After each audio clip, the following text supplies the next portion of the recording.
Auto insurance can all seem the same until it comes time to use it. So don't get stuck paying more for less coverage. Switch to USAA Auto Insurance and you could start saving money in no time. Get a quote today. Restrictions apply. USAA.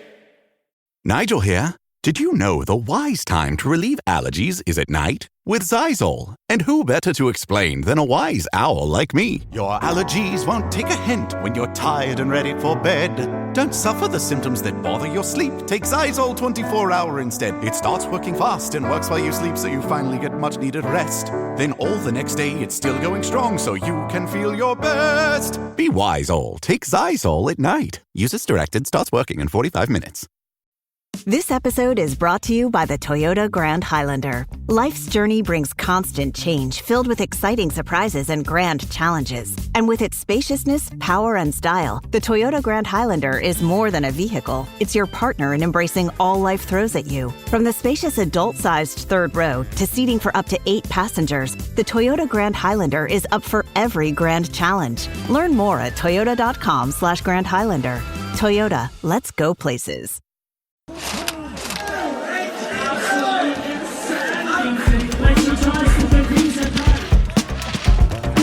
It feels like flying. Just one of the ways taking part in snowboarding and skiing has been described to us. I'm Michael. And I'm John, and we know it and have seen it for ourselves at the Summer Games. Freestyle or urban sport is cool, but what about that feeling of freedom and also the fear factor? Hi, I'm Cali Carr. I'm a member of GB Moguls. I'm Txema Mazet-Brown, professional freestyle snowboarder. In this special episode of the podcast with GB Snowsport, we'll hear from 2 new British teenagers on how they got into the sport with the help of their families and that adrenaline-fueled feeling of competing, all ahead of the Milano Cortina Winter Olympics in 2026. Coming up, we'll hear from Txema Mazet-Brown, but first, 18-year-old Cali Carr comes from a family of skiers, with pictures dating back to 1914 in the family photo albums.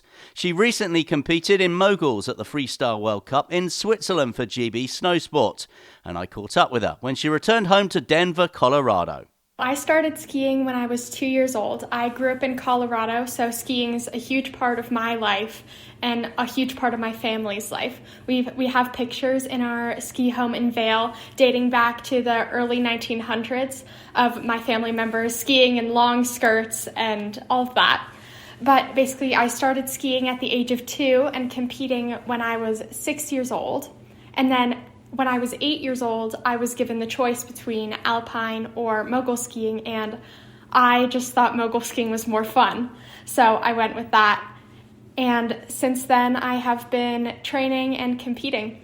My father is British, so I'm a dual citizen with both the US and GB.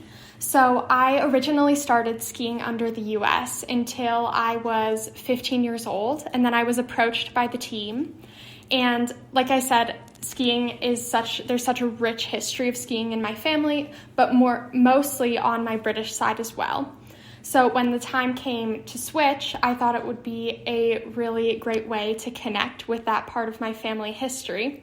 And additionally, my grandfather on my dad's side, my British grandfather, is a huge skier. He loved skiing and was just a huge supporter of anything British. And so when the time came for me to switch, he was quite ill. And so I thought it would be a really great way to honor him, to ski under the British flag. And actually, I was able to compete in my first World Cup in 2023, just a month before he passed away. So for people that perhaps don't know, tell us what Moguls is and how the competition works.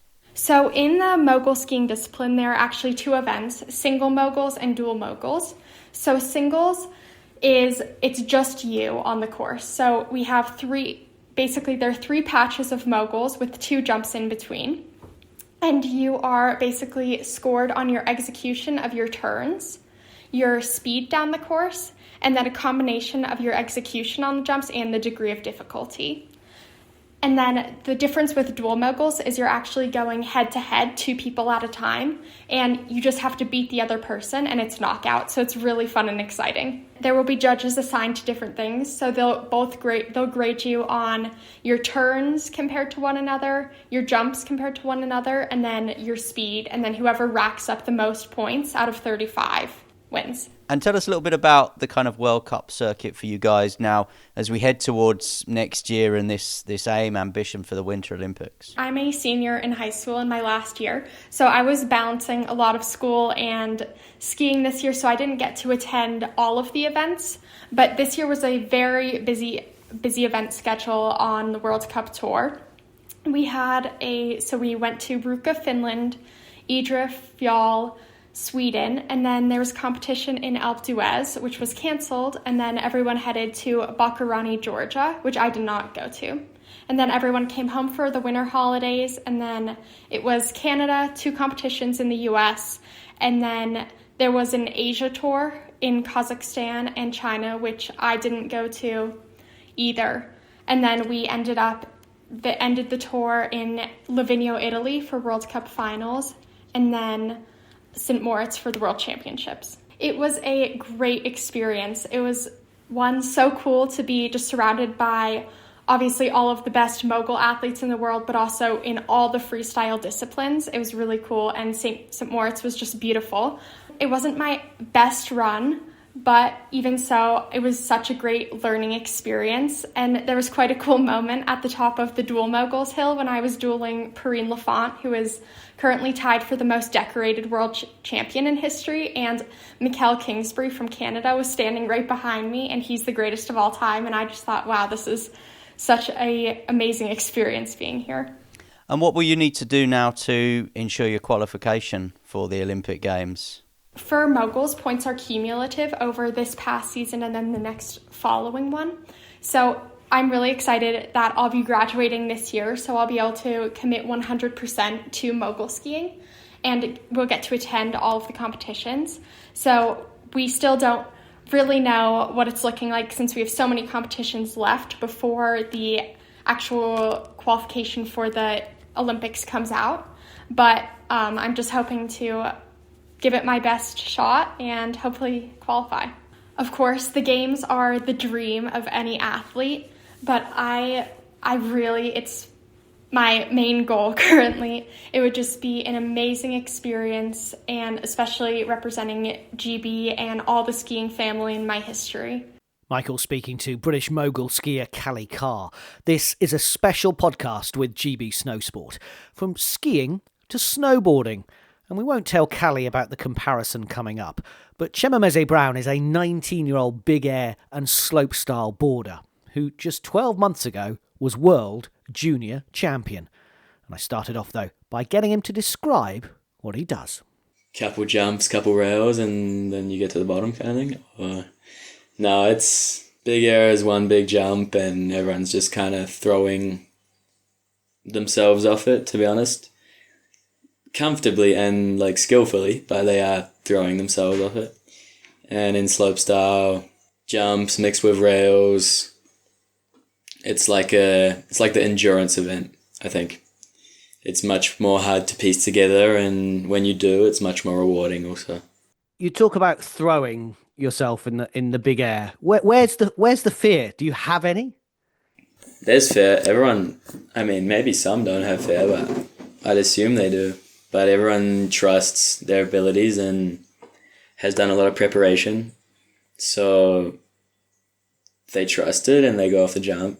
And most of the time they'll land it because the confidence is high, or they won't land it because it's a new trick or something. What's the feeling like when you're in the air? Unbelievable. Flying. No, I love being in the air. It's great. When you get the landing right, it's pretty smooth, so you kind of floating and then you touch down kind of thing. Where does this love come from? How did you start? My dad, he is a ski instructor and his parents have been before him, so he brought me into it at a super young age on skis, and then I guess he found it real cool and I found him cool. So I ended up really liking it somehow. I think that, I mean, this could be a hot take, but snowboarding is more creative in a way. I guess it's more smooth, and a lot of people that surf and skateboard will tend to go on the snowboard because it's kind of interlinked in a way. So, I mean, I prefer it. Just sideways is better than kind of going straight down, you know what I mean? If you were to bump into Sky Brown from TGB, the skateboarder, could you guys swap? Could you do the skateboard and she do the snowboard or not? I don't know, she seems pretty good at surfing too, so she'd probably kill it on the snowboard. I would not kill it on the skateboard, but I could do a couple things. It's not that different, but concrete hurts way more than snow does. Let me tell you that. You talked about your father. You got a British mother? Yeah, correct. Mum's British, dad's French, lived in New Zealand, was born on Reunion Island by Madagascar, so it's like a whole mix-up. It's almost like something went wrong or something, but no, it's great because I have the British side, I have the French side, and I have the New Zealand side because I grew up there. So just kind of all of that together brings a whole lot of different culture. And I'm not one to call myself like sick or cool or anything, but it helps. Competing for Great Britain, how are you finding that? It's been going great. I think that the British team is super supportive of me, which I really appreciate that. And so I try to be as committed and, like taking each day and not being serious, because snowboarding's not like a super serious sport, but really putting my best effort because they are putting their interest in myself, and so I value that and kind of feed off it. I think I'm right in saying you were the junior world champion. Yeah, that's correct. From last year. So how are you finding the senior ranks? Because it is different. It's different, but I think that they're all so much more relaxed, which is super nice. I don't know. All the other young junior kind of competitions, everyone's obviously hyped, but I don't know, they just don't stop. It's kind of nice with some of the older athletes. It's a very relaxed vibe at the top of the comp and everyone's just quite chilled. And I don't think it's been a crazy transition from junior to senior. I think it's been pretty smooth and kind of fit right in. There is the potential that you could go to Milano Cortina Olympics. Mm-hmm. There is a potential, and at the end of the day, that is kind of what I'm aiming for right now, this past season and the next one coming. And so it's looking like it's definitely achievable. And I'm pretty excited to carry on with, obviously, this big air event coming up here, but this season coming up to the Olympics will be super exciting as, I don't know, all comes down to the line, you know what I mean? So, that'll be good. Now, I work on a podcast called Anything But Footy, which is all about the Olympics, and I think about it, probably once or twice a day, the Olympics. How often do you think about it? Not once in the day. To be honest, I think that I try and be as present as possible and take everything and make everything quite simple. That helps me a lot. So, say I'm strapping into my snowboard, the Olympics will not creep into my mind. I know that that's the goal, but to get there, I have to focus on the things at hand, kind of thing. Final question. The Olympics, memories of it? Do you have any? I know you're a youngster, but is there a moment where you think, oh yeah, that was you understood what the Olympics was? For sure. I've been following the Olympics for a while now. I think that each Winter Olympics I'd be kind of invested, whoa, is my kind of favorite rider going to do well? Or, is he going to do well? How's it going to go? And now actually being able to qualify, and it's close, there's still a lot of work to do, but it's definitely achievable, is a crazy feeling because I remember watching on the TV, for the past 2 Olympics, winter especially, being like, damn, these guys are sick, and almost being there is crazy to think about, for sure. Well, we will keep everything crossed. We wish you well, but we appreciate you talking to us tonight. Thank you so much, and I like the name of your podcast a lot. Thank you. Thank you so much. Thank you. Txema Mazet-Brown. Good luck to him, Cali Carr, and all the GB Snowsport team aiming for a place at the Winter Olympics and Paralympics in 2026. Make sure you follow for more of their stories. This has been a special episode of the podcast with GB Snowsport.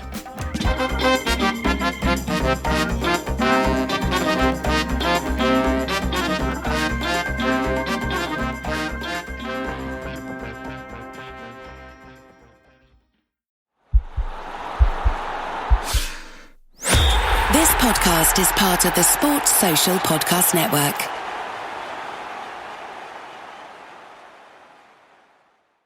For the ones who get it done, the most important part is the one you need now. And the best partner is the one who can deliver. That's why millions of maintenance and repair pros trust Grainger, because we have professional-grade supplies for every industry, even hard-to-find products. And we have same-day pickup and next-day delivery on most orders. But most importantly, we have an unwavering commitment to help keep you up and running. Call, click Grainger.com, or just stop by. Grainger, for the ones who get it done.